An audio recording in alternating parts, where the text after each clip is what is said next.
The human services field covers a lot of different professions, some of them a bit heavier than others. That's why we're in North Platte talking with Rape and Domestic Abuse Program. Let's head in and see what they do. I'm here with Kim Patch. She is the Outreach and Education Coordinator. What does that mean?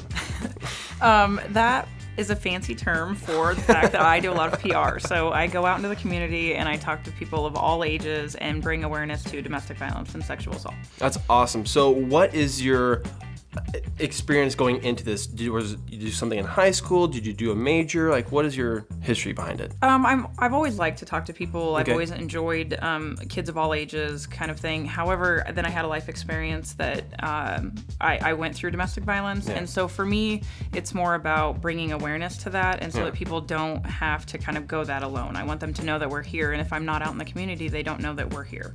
Yeah. So. And when you say go out in the community, do you do programs at schools, or what do you do exactly? Yes, I do programs all the way from 3 and 4 year olds all the way through college. I talk to adults. We do work at churches.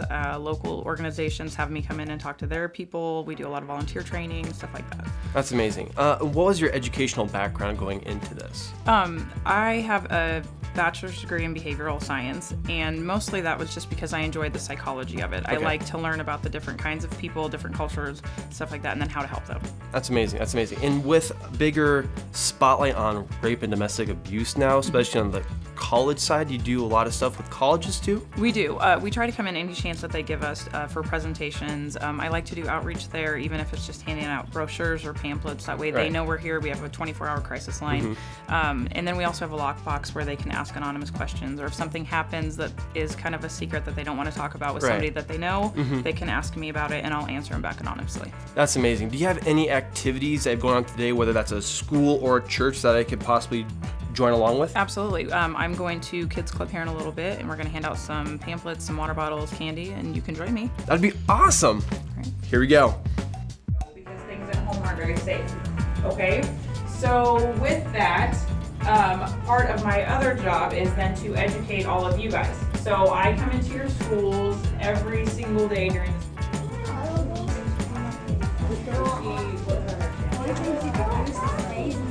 Yes. Is that your one?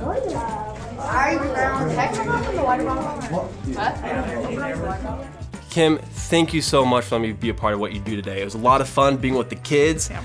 I think I did pretty well on the word find. Sweet. I think you were first. You should get an extra piece of candy. That's right. I got first place.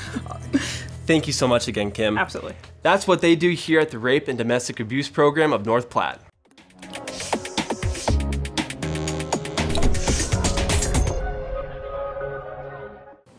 If you're looking for a career helping people, human services could be the way to go. Jobs in this field focus on meeting needs in the community. For example, here in the capital city, an organization called The Bay is serving Lincoln in some really unique ways, including a skate park. So let's drop in. Skateboard humor.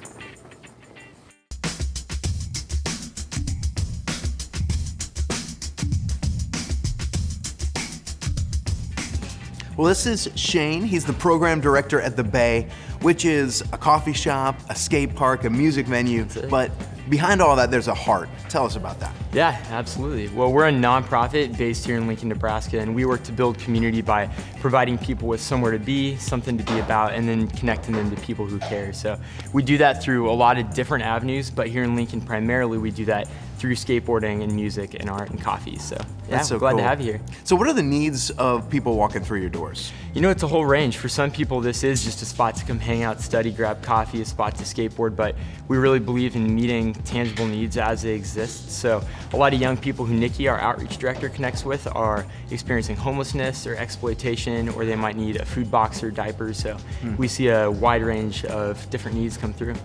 I'd love to get to know somebody who works here, find out a little more about what goes on at the Bay. Absolutely, I'll get you connected to Nikki. She'd be a great one to talk to, and I'd love to show you around the space too. Perfect.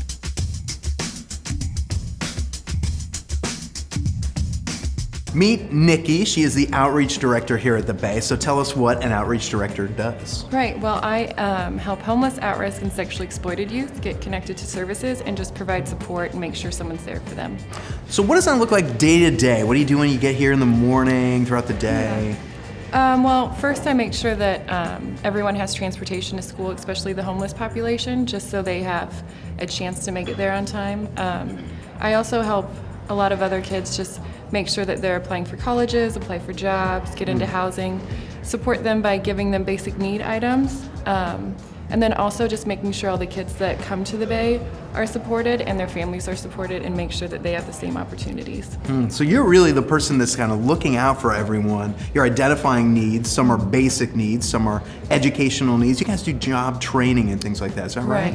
We do, yeah. Here in 2017, we're going to start a job training program, just because a lot of the population that I work with needs to have supportive management and people around them to gain those life work skills to carry on for the rest of their life. So, It's amazing. How'd you get into this career?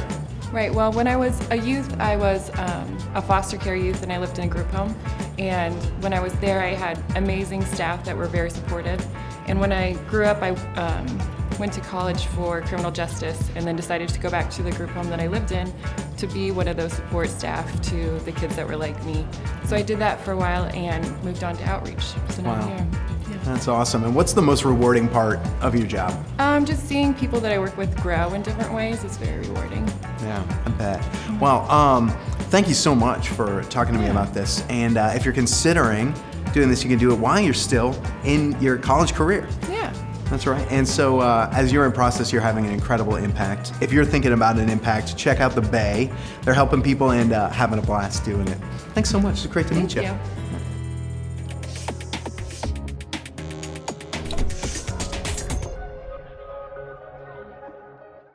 If you love helping people, Human Services is the perfect career for you. We're at Nebraska VR today, who help people with disabilities find work.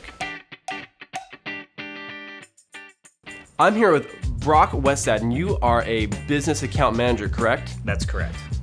What does that mean on a day-to-day basis?